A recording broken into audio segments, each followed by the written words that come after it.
আমেরিকার সঙ্গে বাংলাদেশের বাণিজ্য চুক্তি বিএনপি সরকার বাতিল করবে, এ প্রশ্ন উঠছে বিএনপি ভোটে জেতার পর থেকে। অভিযোগ আছে নির্বাচনের আগে ৯ ফেব্রুয়ারি অত্যন্ত গোপনে অন্তর্বর্তী সরকার আমেরিকার সঙ্গে ওই চুক্তি করে। বিভিন্ন রাজনৈতিক দল, অধিকার কর্মীরা ওই চুক্তিকে অসম বলে তা বাতিলের দাবিতে রাজপথে সোচ্চার। বিশ্লেষকদের মতে বিএনপির পক্ষে নাকি এই চুক্তি বাতিল করা সম্ভব না, কারণ অন্তর্বর্তী সরকারের নিরাপত্তা উপদেষ্টা খলিলুর রহমানের হাত ধরে চুক্তি হয়েছিল। সেই খলিলুরই বিএনপি সরকারের পররাষ্ট্র উপদেষ্টা।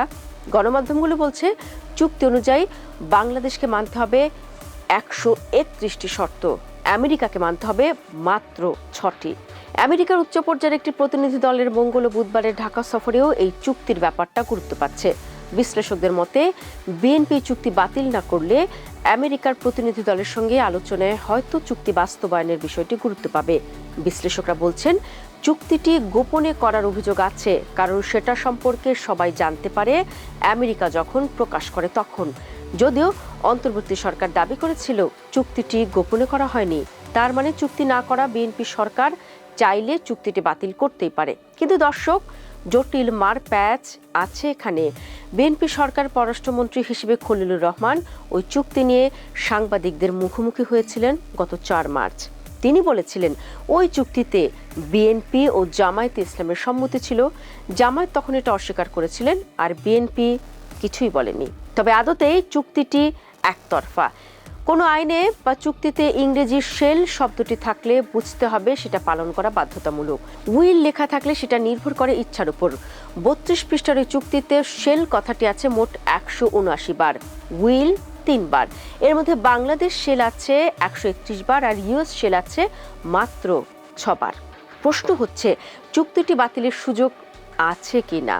গণমাধ্যমগুলো বলছে বিএনপি নীতি নির্ধারণী পর্যায়ের নেতৃবৃন্দ নাকি আমেরিকার সঙ্গে সম্পর্কের উন্নতি এবং ভূ রাজনীতি বিবেচনায় নিয়েছেন, আর সে কারণেই নাকি এই সরকার চুক্তিটি বাতিল করবে না। বিশ্লেষকদের মতে জাতীয় সংসদে আলোচনা পর্যালোচনা করে আমেরিকাকে চুক্তি সংশোধনের প্রস্তাব দেওয়া এবং বাতিল করা যায়। সংসদ সদস্যরা ওই চুক্তি নিয়ে সংসদে আলোচনা করা এবং তা বাতিলের দাবি জানিয়েছেন। তাছাড়া চুক্তিতে ৬০ দিনের একটি সময়ের কথা বলা আছে। এই সময়ের মধ্যে চুক্তি বাতিল করা যায়। এর চেয়েও বড় কথা, কোনো দেশের সঙ্গে যে কোনো চুক্তি যে কোনো সময় বাতিল করা যায়। বিশ্লেষকদের কেউ কেউ এমন প্রশ্ন করেছেন, ২ দশক পর বিএনপি ক্ষমতা এসেছে, এই সরকারের বয়স ৩ মাসও হয়নি। এ পর্যায়ে আমেরিকার মতো দেশের সঙ্গে চুক্তি বাতিল করার মতো এত বড় ঝুঁকি বিএনপি সরকার নিতে চাইবে? উল্টো সরকারের মধ্যে চুক্তি বাস্তবায়ন করা নিয়ে আগ্রহ বেশি দেখা যাচ্ছে বলে মনে করছেন সমালোচকেরা।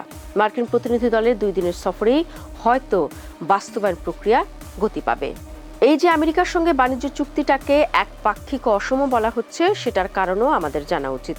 অভিযোগ আছে চুক্তির শর্তগুলো আমেরিকার স্বার্থই রক্ষা করবে, একই সঙ্গে বাংলাদেশের স্বাধীন সার্বভৌম সিদ্ধান্ত গ্রহণ প্রক্রিয়াকে বাধাগ্রস্ত করবে। যেমন ইরান যুদ্ধ চলার সময় রাশিয়া থেকে জ্বালানি তেল আমদানি করতে আমেরিকার অনুমতি নিতে হয়েছিল। তো চুক্তি অনুযায়ী আমেরিকার কাছ থেকে জ্বালানি, ১৪টি বোয়িং বিমান, গম, সয়াবিন সহ বিভিন্ন কৃষি পণ্য বাধ্যতামূলকভাবে কিনতে হবে। এতে করে আন্তর্জাতিক বাজার থেকে তুলনামূলক সস্তায় ও দ্রুত পণ্য আমদানি করা থেকে বঞ্চিত হবে বাংলাদেশ। গবেষকরা বলছেন বাজার অর্থনীতির নিয়মনীতি না মেনে ওই চুক্তিটি করা হয়েছে।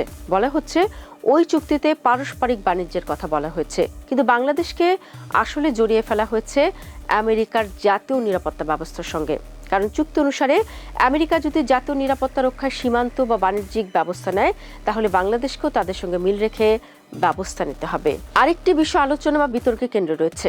চুক্তি অনুসারে বাংলাদেশ তৃতীয় কোনো দেশের সঙ্গে এমন কোনো চুক্তি করতে পারবে না যেটা আমেরিকার স্বার্থবিরোধী। এমন কথা উঠছে বাংলাদেশ চীন ও রাশিয়ার প্রভাব ঠেকাতে এবং নিজের প্রভাব বাড়াতে আমেরিকা বাংলাদেশকে ওই চুক্তিতে সই করিয়েছে। প্রায় প্রতিদিনই রাজপথে কেউ না কেউ ওই চুক্তি বাতিল করতে কর্মসূচি পালন করছে। আরও খবর হচ্ছে বাংলাদেশ ও আমেরিকার মধ্যে বাণিজ্য চুক্তির বৈধতা চ্যালেঞ্জ করে হাইকোর্টে রিট আবেদন করেছেন এক আইনজীবী। অর্থাৎ রাজপথ, সংসদ, এরপর উচ্চ আদালত পর্যন্ত গড়িয়েছে ওই চুক্তি। এরপরে আর কি হবে কে জানে।